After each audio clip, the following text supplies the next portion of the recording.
Tuesday with மோரி அந்த புக்கில் நிறைய லைன்ஸ் எனக்கு ரொம்ப பிடிக்கும். அது எல்லாத்தையும் உங்களுக்கு வாசிச்சு காட்டணும் அப்படின்னு நினச்சேன்.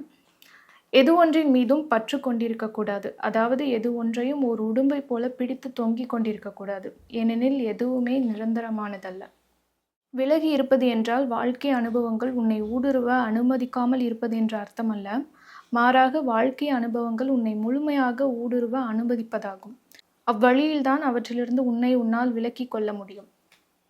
பொறாமை உன்னுள் தலை தூக்கும்போது அது பொறாமை, நான் அதிலிருந்து விலகி இருக்கப் போகிறேன் என்று உனக்கு நீயே கூறிக்கொள். பின்னர் அதனிடமிருந்து விலகிச் சென்று விடு.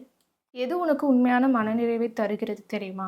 பிறருக்கு கொடுப்பதிலிருந்து தான் மன நிறைவு கிடைக்கிறது. நான் பணத்தை பற்றி பேசவில்லை, நான் உன்னுடைய நேரத்தை பற்றி பேசுகிறேன். உன்னிடம் இருக்கின்ற ஒன்றை பிறருக்கு கொடுக்கும்போது மற்றவர்கள் உன்னை மதிக்கத் தொடங்குகின்றனர். மரணம் ஒரு உயிரின் முடிவே அன்றி ஒரு உறவின் முடிவு அல்ல.